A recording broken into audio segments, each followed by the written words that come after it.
Meu nome é Nice e sejam bem-vindos a mais um áudio aqui para o canal. E hoje nós teremos o último capítulo do livro Gisele, a amante do Inquisidor. Eu espero que vocês tenham realmente gostado da história. E com o capítulo de hoje, nós concluímos a playlist com o mesmo nome, Gisele. E se você gostou mesmo da história, eu vou deixar o link da playlist aqui embaixo para você poder compartilhar com seus amigos, certo? Peço que você traga mais um inscrito, me ajude a fazer o canal crescer. Esse trabalho é muito importante para mim e só o apoio de vocês pode me ajudar a fazer com que o canal cresça. Se você quiser me apoiar também de alguma outra forma, você pode clicar no botãozinho Valeu aqui de baixo, também pode se tornar um membro do canal e também pode dar uma olhadinha no box de descrição, tá? Lá você vai encontrar mais algumas informações. Então, dados os recados, vamos para o último capítulo do livro Gisele. O primeiro inquisidor a entrar na masmorra naquele dia foi Padre Donário, que ia ao encontro do pai de Marisol, por cuja prisão fora responsável. Esteban, desculpando-se com a dor de cabeça, não se levantou da cama, e Miguel ainda se ressentia da noite mal dormida ao lado de Blanca. Estava a caminho da masmorra quando viu o Padre Donário sair correndo e gritando. — O que foi que houve? Quis saber Miguel, segurando-o pelo braço. — Estão mortos! Berrou o outro assustado. — Todos mortos! — Quem? Quem está morto? — Os guardas, todos mortos, envenenados! Miguel soltou o braço do homem e correu para a masmorra. A porta da frente estava aberta e ele seguiu direto para o cárcere feminino, cuja porta estava apenas encostada. Abriu-a de chofre e olhou para o tronco onde Gisele costumava ficar amarrada. Nada. Ela havia sumido. Nem deu pela falta de Marisol. A menina não era presa sua, e ele não estava interessado nela. Com ódio no olhar, voltou correndo para fora. Os soldados já começavam a chegar, junto com o inquisidor Mor, que se encontrava em Sevilha naquela oportunidade. Miguel nem os cumprimentou, passou por eles feito uma bala e foi direto aos aposentos de Esteban. Ele estava acordado, embora ainda fingisse dormir, quando ouviu as batidas na porta. Miguel a esmurrou com força e Esteban se levantou para atender, abrindo-a com ar de espanto. — Miguel! Exclamou com fingida surpresa. — O que foi que deu em você? Por que vem aqui desse jeito? — O que foi que você fez, Esteban? Vociferou o outro, entrando apressado no quarto. — O que foi que eu fiz? Como assim? Eu estava dormindo. — Foi você, Esteban. Eu sei. Não adianta fingir para mim. — Não sei do que você está falando. Tem certeza de que está se sentindo bem? Porque eu não estou. Desde ontem estou com aquela terrível dor de cabeça. — Pare com isso. A quem quer enganar? — Não quero enganar ninguém. Mas é que não estou entendendo nada. Por que é que não se senta e me conta o que foi que aconteceu? Miguel quase o esmurrou. Estava coberto de ódio e tinha quase certeza de que aquilo fora obra de Esteban. Contudo, procurou se acalmar e revidou entre dentes. Gisele fugiu. — Fugiu? Mas como pode ser? — Pensei que você soubesse. — Eu? Ora, Miguel, francamente, como pode pensar que eu tive algo a ver com isso? — Não adianta fingir, Esteban. Sei que foi você. Os guardas estão mortos, todos os três, envenenados. — Como é que sabe que foram envenenados? — Pensa que sou estúpido? Eu mesmo os vi. — Miguel, tente se acalmar. Lamento que Gisele tenha fugido, mas não tenho nada a ver com isso. — Ah, não? Pois se não foi você, quem é que foi então? — Sei lá, talvez um de seus amantes. O único amante que arriscaria a vida por ela está morto. E não creio que a alma de Ramon tenha se levantado do inferno para vir salvá-la. Esteban tomou um gole de seu xarope e sentou-se na cama, apertando as têmporas que realmente haviam começado a latejar. O que quer que eu faça, amiguês? Não tenho nada com isso. Estou lhe avisando, Esteban. Sou seu amigo e daria a vida por você, mas não posso permitir que tripudie sobre a autoridade da Inquisição. Da Inquisição ou da sua? É a mesma coisa. Eu sou a Inquisição. Você é a Inquisição. Esteban engoliu um seco. Ele tinha razão.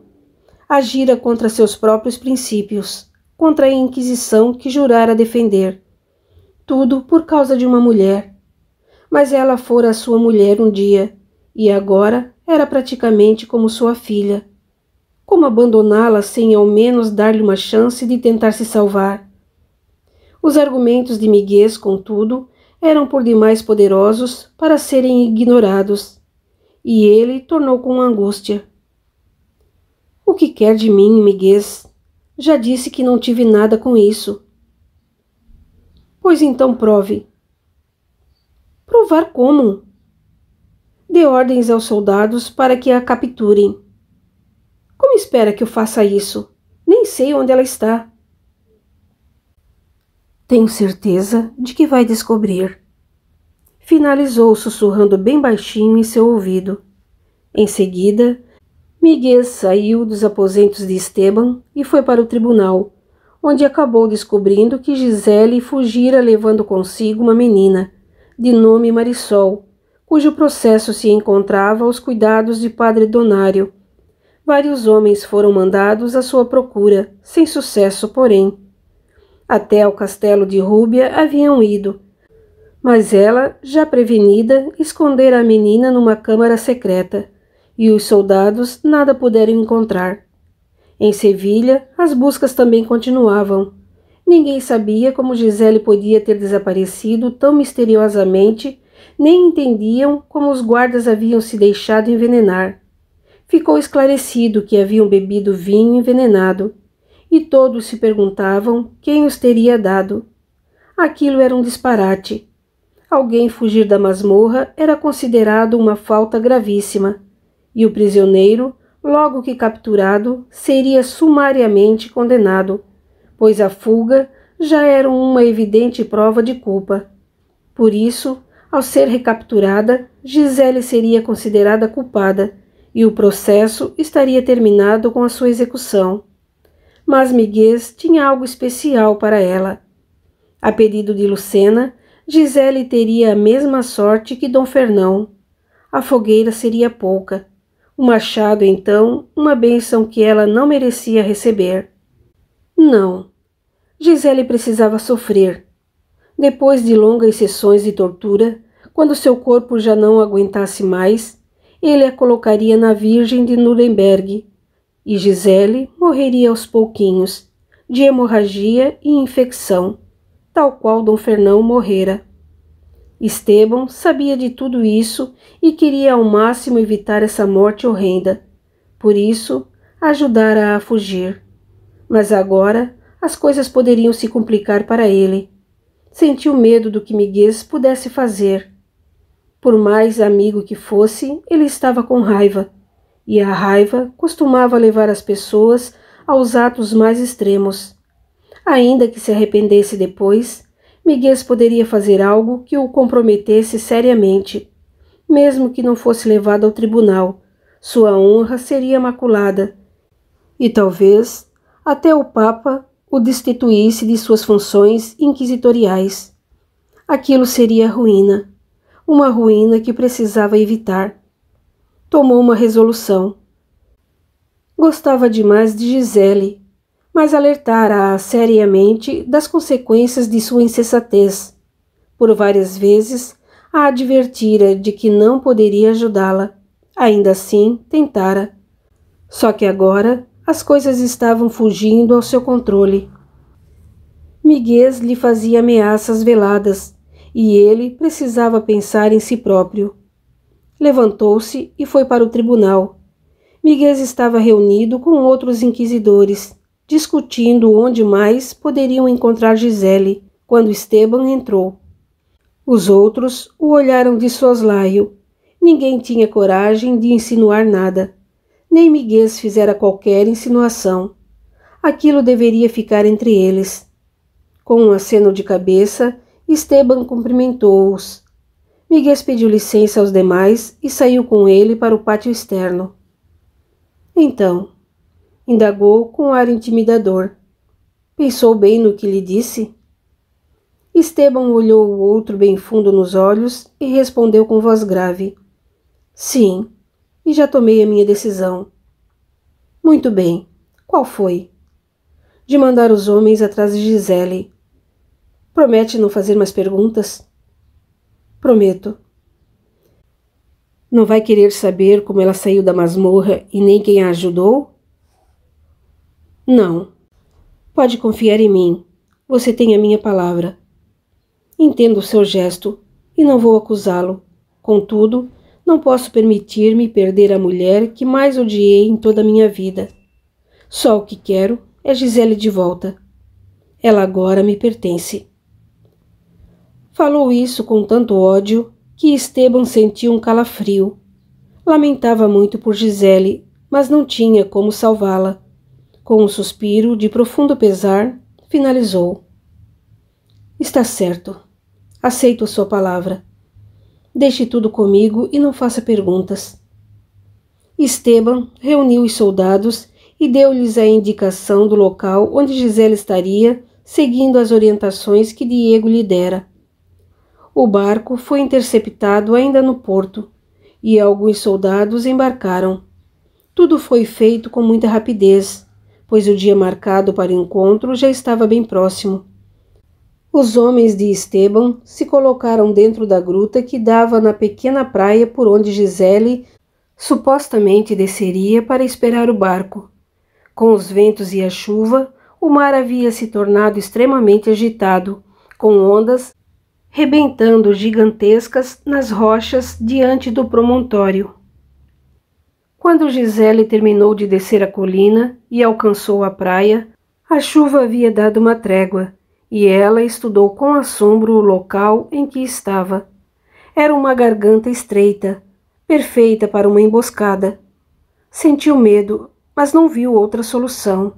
Enchendo-se de coragem, começou a subir pelas pedras, rumo à faixa estreita que ladeava o penhasco e adentrava o mar. Foi quando ouviu um ruído e olhou. Saindo de dentro da gruta, dezenas de homens vinham em sua direção, espadas em punho, prontos para matar. Vendo-se sem saída, Gisele começou a arrastar-se pelas pedras, tentando ultrapassar a montanha e alcançar a plataforma que se erguia na ponta do cabo, alguns metros acima do mar revolto. Era perigoso, mas não podia se deixar pegar. Os homens de Esteban saíram em seu encalço, ao mesmo tempo em que flechas começaram a zunir diante de seus olhos. De repente, um dos soldados se adiantou e pôs-se a segui-la, enfrentando as vagas que espocavam nas rochas. O homem ainda se lembrava das ordens que Esteban lhe dera antes de sair de Sevilha. Mate-a. Acerte uma flecha em seu coração. Mas seja rápido. Não quero que ela sofra. Acertá-la era impossível. O vento não permitia que as flechas a atingissem, e a única solução seria alcançá-la e levá-la de volta. Ordenaria então uma execução rápida e depois diria que ela tentara fugir. Monsenhor Navarro não queria que ela sofresse, e ele faria tudo rapidamente. Mas o mar, atiçado pela fúria da tempestade que desabara durante toda a noite, não estava ajudando, nem a ele, nem a Gisele. Em dado momento, seus dedos chegaram a roçar aos dela, mas as ondas foram mais rápidas. De repente, um imenso vagalhão a atingiu, e Gisele foi arrastada para o fundo do mar. O soldado ainda tentou segurá-la, mas em vão. A espuma das ondas logo a encobriu. e Gisele foi tragada pela água cinza e revolta. Por pouco, ele não fora também. Melhor, pensou. Assim não teria que correr o risco de Padre Miguel não acreditar na sua palavra.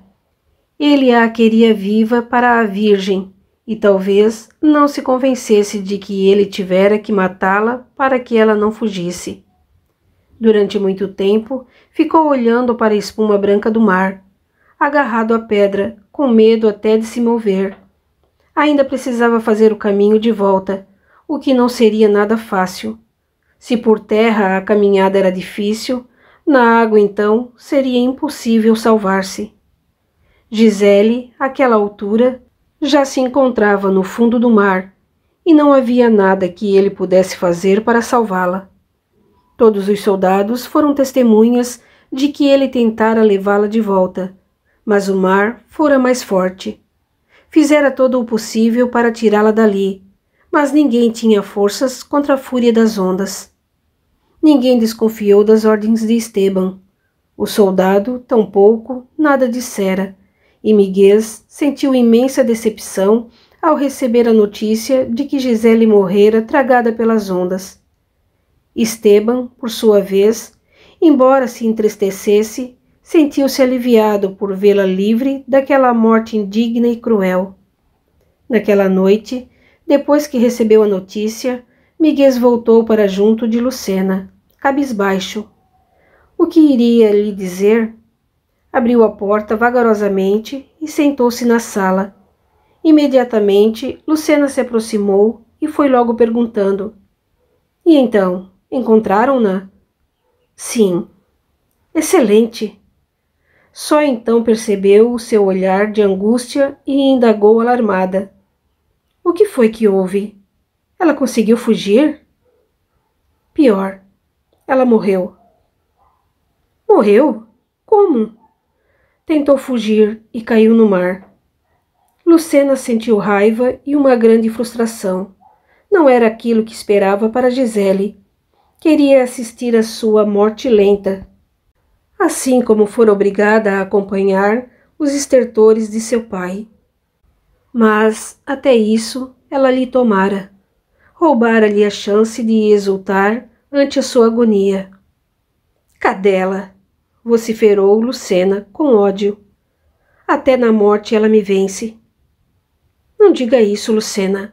Você a venceu, tomou-lhe tudo, e depois ela está morta. Você não, está viva. Pense nisso, Lucena. Você está viva." Um sorriso diabólico desenhou-se no rosto de Lucena, que tornou com voz mordaz: "Tem razão. Não vou deixar que a sua morte prematura me roube a alegria da vitória. Em breve poderei reabrir sua taverna, e Manuela continuará a trabalhar lá, só que para mim." "Tem certeza de que é isso que quer? Cuidar da taverna?" "Quero possuir e usufruir de tudo o que lhe pertenceu. Estou até pensando em me mudar para a casa que foi dela. Creio que ninguém mais pensa em Blanca. Todos a julgam mesmo morta. Ninguém vai suspeitar que ela esteja viva e morando comigo." Embora não houvesse conseguido completar a sua vingança, Lucena ficou satisfeita. Tudo o que um dia fora de Gisele, agora lhe pertencia. A única coisa que não conseguira lhe tomar fora sua alma. Epílogo. Finalmente, quando Gisela emergiu das águas, inspirou avidamente, embora estivesse certa de que vira seu corpo ser arrastado pela correnteza. Talvez houvesse desmaiado por instantes e seu corpo tivesse flutuado até a superfície, o que lhe deixou aquela sensação esquisita. Ela havia trabalhado com muitos espíritos, mas estava certa de que o mundo invisível não poderia ser nada parecido com aquele. Afinal, ainda respirava. Só então se deu conta de que continuava sendo levada pela correnteza e notou que não havia terra por perto. Como pudera ter sido arremessada tão longe? Ao menos se livrara dos soldados e dos arqueiros, mas ainda não sabia como faria para voltar. Pelos seus cálculos, devia estar muito longe do litoral, e nadar seria impossível. Nem sabia para que lado devesse ir. Foi quando percebeu uma luminosidade vinda do alto e olhou para cima. Parado um pouco acima de sua cabeça, um homem flutuava, envolto em suave luz branca. Gisele tomou um susto, mas fixou o olhar, tentando identificar de onde o conhecia.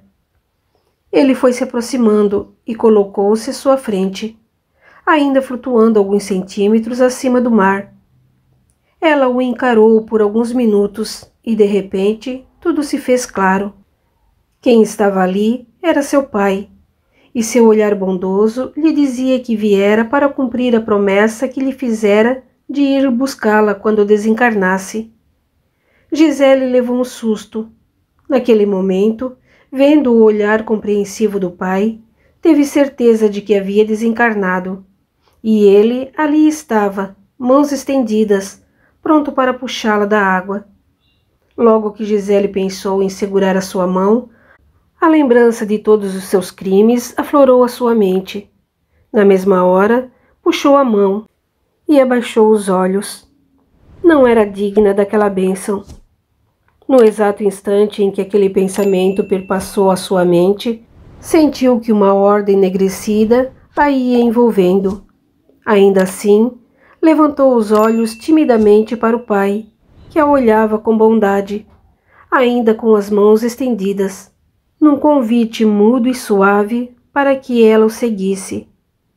Era o que ela mais queria, já sofrera tanto. Queria muito partir com seu pai para o mundo que ele habitava. Com certeza, se os anjos e santos viviam em algum lugar, era lá que seu pai estaria. Sentindo o desejo sincero de Gisele, a horda se afastou temerosa. Eram espíritos das sombras, muitos dos quais haviam deixado a carne envoltos em ódio e desejo de vingança, levados à morte pelas palavras traiçoeiras de Gisele. Outros eram espíritos ignorantes, que durante muito tempo acorreram aos chamados de Gisele, todas as vezes que ela lhes fazia aquelas oferendas macabras na floresta. Mas todos estavam unidos num só propósito: arrastar Gisele para as cavernas mais sombrias do astral inferior. Por maior que fosse o seu poder das trevas, nenhum desses espíritos era forte o suficiente para enfrentar o poder da luz. Diante de um ser iluminado feito Ian, eles se sentiriam intimidados e ameaçados, e não tinham coragem nem força para retirar Gisele da sua presença. Só o que podiam fazer era esperar até que Gisele se decidisse. Se resolvesse partir com Ian, eles nada poderiam fazer. Contudo, se não conseguisse vencer o pensamento secreto que a culpa lhe trouxera de que deveria ser punida, ela mesma acabaria se colocando nas mãos deles, e não teria força suficiente para acreditar que não precisava habitar nas trevas. A hesitação durou alguns minutos. Gisele oscilava entre o desejo sincero de se perdoar e a culpa que a atormentava, e tanto Ian quanto os outros permaneceram em silenciosa expectativa. A malta, louca para avançar sobre ela. Ian, em oração, tentava alcançar o coração da filha e dizer-lhe que não havia crime que não merecesse perdão. Mas a culpa de Gisele impediu o acesso dos pensamentos do pai e criou uma barreira invisível, fazendo com que ela acreditasse que não era digna de perdão, nem dos que prejudicara, nem de si mesma. Assim, abaixou a cabeça novamente e chorou de mansinho, coração oprimido pela culpa, rompendo o elo poderoso que se havia estabelecido entre ela e o pai.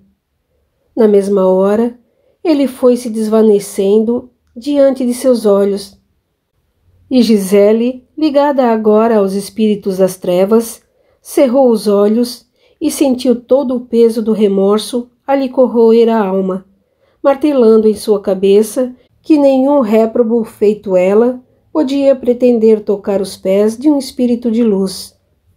Imediatamente, Gisele sentiu-se de novo envolvida por aquela horda e foi sugada para o fundo do mar por dezenas de mãos que a seguravam impiedosas.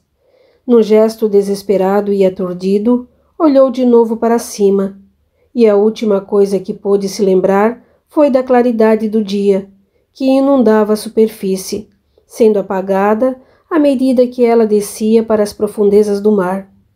Durante muitos anos, Gisele permaneceu no astral inferior, presa àqueles mesmos espíritos que a ajudara a destruir.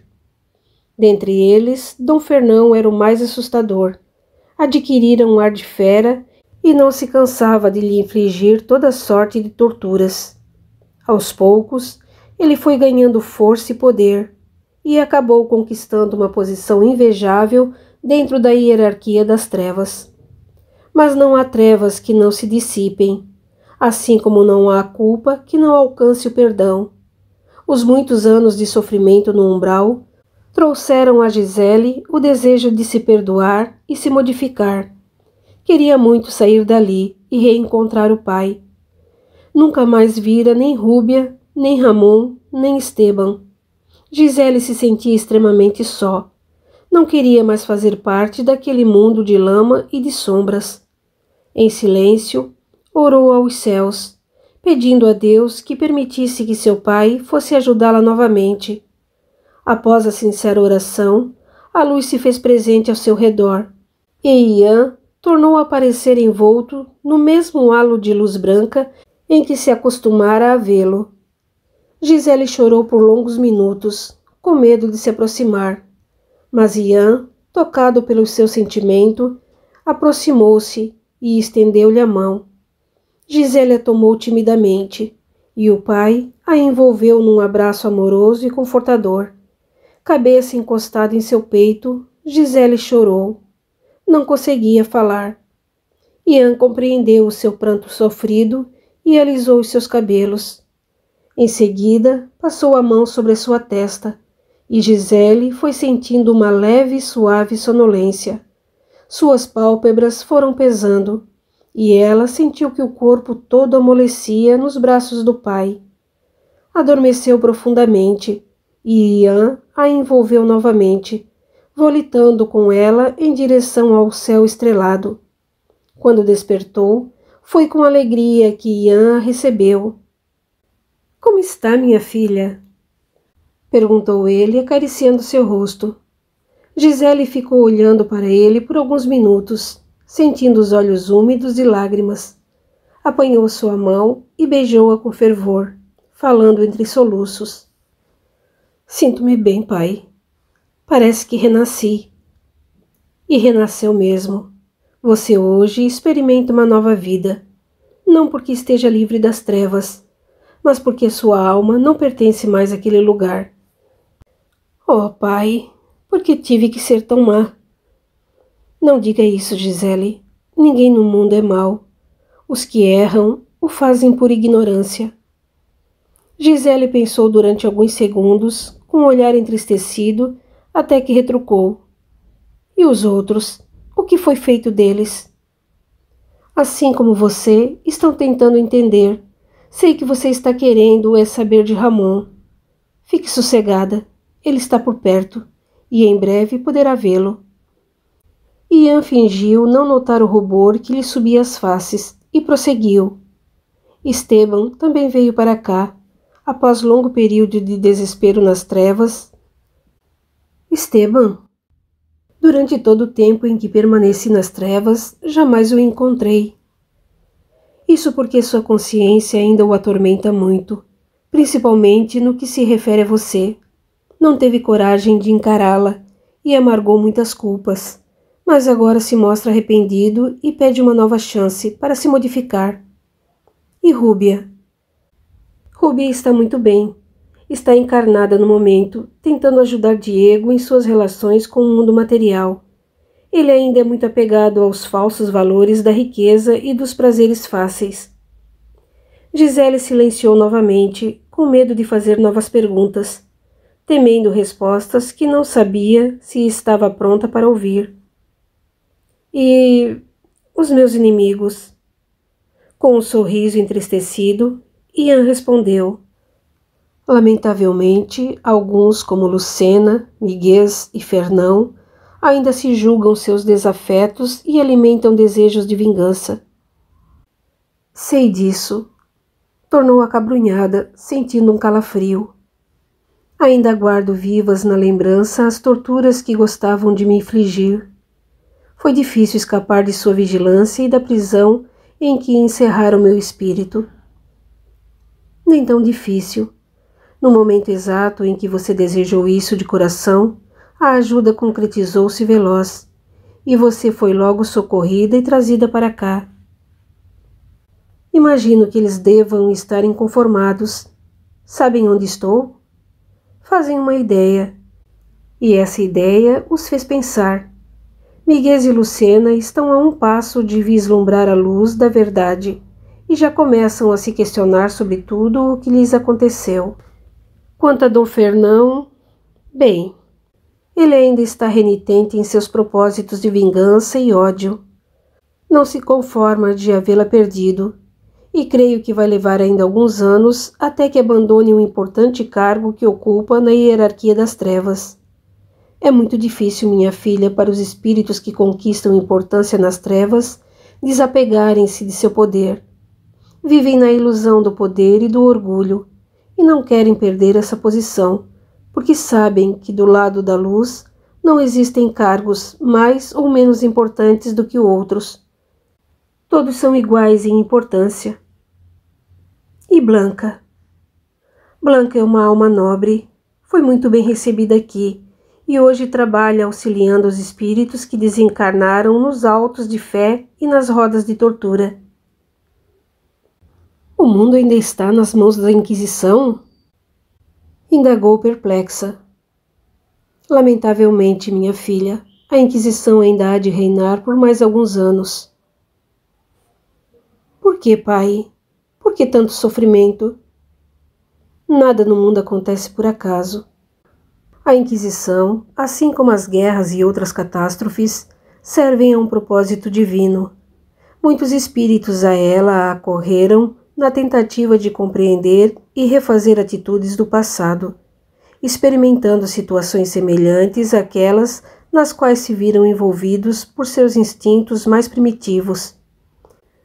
De um lado e de outro, há espíritos comprometidos com os horrores das muitas guerras, das arenas, dos sacrifícios.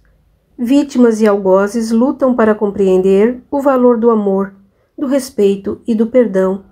São espíritos infantis que apenas agem de acordo com o estágio de evolução em que se encontra a humanidade.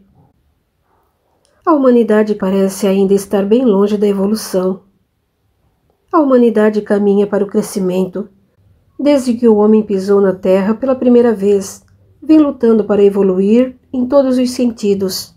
Existem muitas diferenças entre o homem de hoje e o da pré-história, por exemplo. O homem de ontem não conhecia o fogo, o ferro, a espada. Também não sabia o que era amor, amizade, perdão.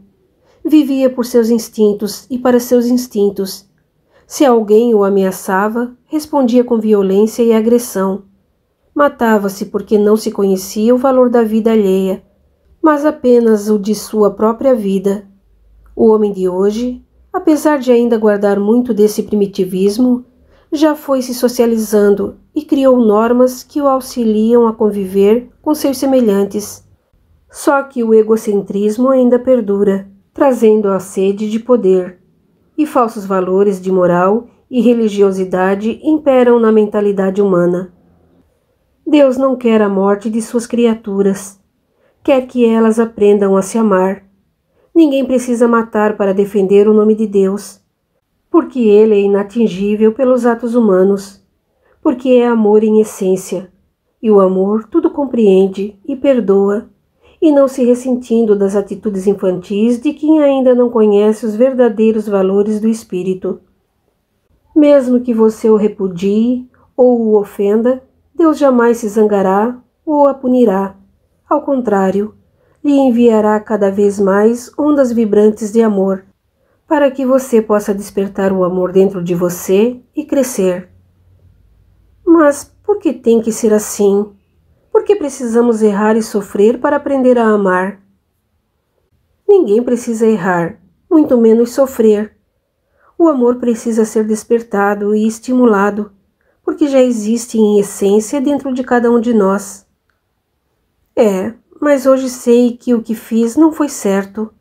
Minha consciência me acusa de meus crimes a todo instante. Como poderei não sofrer para pagar por tudo o que fiz? Se você consegue compreender a razão de seus atos, não precisa sofrer. Quanto a pagar, essa é uma compreensão errada das verdades divinas. Ninguém deve nada a ninguém, a não ser a si mesmo. Não é só porque você matou que vai precisar morrer. Vai morrer se quiser, mas se conseguir entender por que matou, libertando-se da culpa e se perdoando, não vai precisar ser assassinada por ninguém. Ao contrário, vai buscar caminhos mais úteis, salvando vidas, por exemplo, devolvendo ao mundo aquilo que ajudou a tomar. Como fazer isso, pai? A culpa é um tormento. É verdade, mas precisamos aprender a nos libertar dela. Não é tão fácil, ainda que eu consiga me perdoar, como obter o perdão daqueles que prejudiquei. Se você se perdoar de verdade, nenhum espírito conseguirá atingi-la, e você servirá de exemplo para que ele a perdoe também. Mas não se iluda, Gisele. Perdoar os nossos inimigos é muito mais fácil do que perdoar a nós mesmos. Nós passamos pela vida com a intenção de aprender, mas todo aprendizado não deve passar só pela mente. É preciso que adentre o coração. Quando você racionalizar, é como se decorasse a lição e a repetisse, simplesmente porque aprendeu daquele jeito. Mas quando aquele ensinamento se abriga no coração, é porque você alcançou a compreensão verdadeira e não vai mais precisar repetir para se convencer. Aquela experiência, além de desnecessária, já não é mais útil para você. É isso que o mundo está tentando aprender? Esse é um momento de transição, onde muitos espíritos receberam a chance de se libertar da animalidade e dar um salto para o futuro. Mas muitos ainda não estão prontos e não conseguem se despreender dos sentimentos mais primitivos, como o ódio, o orgulho e a vingança. São espíritos ainda muito egocêntricos, porque só o que conseguem desejar são o seu próprio bem-estar e o daqueles que lhes são mais caros, mas ainda não conseguiram internalizar a necessidade do bem comum. Não sabem ainda reconhecer em seus semelhantes os mesmos sentimentos que também possuem. São como feras que matam para sobreviver. Por maldade? Não, por instinto. Porque, para elas, a única coisa que importa no mundo é a sua sobrevivência. Ninguém pode acusar um leão de crueldade, porque a única forma que ele conhece de saciar a sua fome é matando. Matar é da sua natureza. Um leão será sempre um leão. Não tem inteligência, não tem raciocínio. Mas a alma animal que nele habita, um dia, vai encontrar um novo jeito de se manifestar e se apresentar ao mundo, e vai retornar em outro corpo mais evoluído. A lei da evolução é eterna, e a vida que anima o leão também é impulsionada para evoluir. Quando isso acontecer, ela deixará de ser leão e voltará numa forma felídea jamais adiantada. A espécie, contudo, continuará existindo, para que muitas outras formas de vida animal que abandonaram formas ainda inferiores possam vivenciar aquela nova experiência, até que alcancem a compreensão e a maturidade que aquele instrumento busca lhes dar. Terão então conquistado novo aprendizado, importante para o grupo do qual fazem parte, e continuarão indo e vindo, trocando de forma, até que um dia estarão aptos à individualização. E os homens? Evoluem até que alcancem a perfeição relativa que é própria deste mundo. Um homem será sempre um homem, mas diversamente dos animais, se utiliza da mesma forma física em seus processos de evolução. O espírito que anima a forma nominal Ao desencarnar e reencarnar, continuará assumindo a forma humana, mas terá evoluído algo de seu intelecto e de sua moral. O homem já está apto a raciocinar e sentir, é um ser individualizado, consciente de si mesmo, embora ligado ao todo do qual escolhesse fazer parte. Quando o homem aprende, está auxiliando no aprendizado de toda a humanidade. As novas ideias surgem dos grandes gênios, mas as suas obras não permanecem reclusas ao seu estreito limite de existência. Ao contrário, saem para o mundo e passam a pertencer a toda a humanidade. Gisele permaneceu algum tempo pensando. Havia tantas coisas que não conseguia entender. Mesmo as palavras de seu pai soavam estranhas para ela. Entretanto, uma coisa havia compreendido: a necessidade de aprender os verdadeiros valores do espírito. Não queria mais permanecer nas trevas da ignorância, agindo como um animal em busca de satisfação de seus instintos. O que poderei fazer para me modificar? Prejudiquei muitas pessoas com a minha ignorância, pai, e sinto necessidade de auxiliar no crescimento da humanidade. Queria devolver ao mundo o que ajudei a tirar de tantas pessoas, muitas de cujos rostos nem consigo mais me lembrar. Seu coração está sentindo a necessidade de crescer, e isso é muito bom. Mas não se apresse, estude com calma as possibilidades e trace planos para o futuro. Mas lembre-se, há pessoas que conviveram com você e com as quais você terá que se entender. Será que quanto a elas esse desejo ainda perdura? Não sei. Não havia pensado nisso. Pois pense.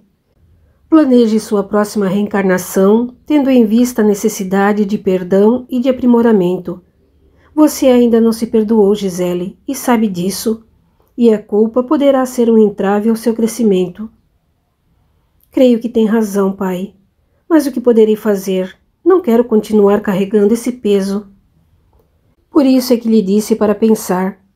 Projete a sua vida futura em 3 níveis, um individual, outro coletivo e o outro universal. Trabalhe a sua individualidade, analisando seus sentimentos, os seus processos de dor e de culpa, os seus desejos e tudo mais que se refira somente a você. Seja sempre sincera consigo mesma e procure não mistificar a sua essência. Além disso, integre-se ao grupo no qual escolher nascer. Aprenda a ser filha, mãe, esposa, amiga. Vivencie todas essas posições, tendo em vista as suas necessidades e a de seus semelhantes, sem abrir mão do que lhe pertence, mas sem desrespeitar o que não é seu. Saiba reconhecer o seu direito e o direito alheio, e procure compreender aqueles que não conseguirem alcançar os mesmos valores que você.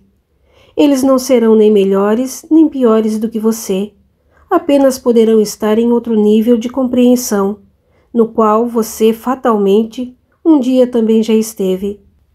E, como é de seu desejo, escolha uma atividade voltada para o mundo em geral. Seja médica, religiosa, professora, artista, o que você quiser e o que mais lhe agradar, mas faça algo que atinja várias pessoas desconhecidas que poderão se beneficiar de suas obras. Agindo assim, você estará colaborando mais diretamente com o universo, levando às muitas almas aquilo de que elas mais necessitam: alívio, carinho, conhecimento, beleza. E sua ajuda será imparcial, porque será voltada para aqueles que você nem conhece. Assim como você tirou dos que não conhecia, poderá estar auxiliando esses mesmos desconhecidos naquilo que lhes for mais necessário no momento. As palavras de Ian tocaram fundo o coração de Gisele. Ela possuía consciência do quanto ainda era primitiva e desejava mudar.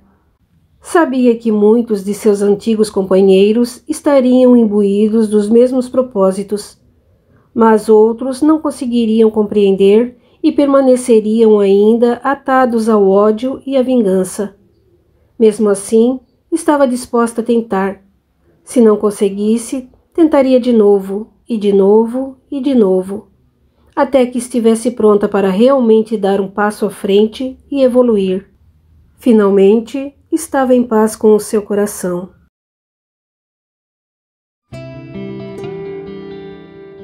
Fim.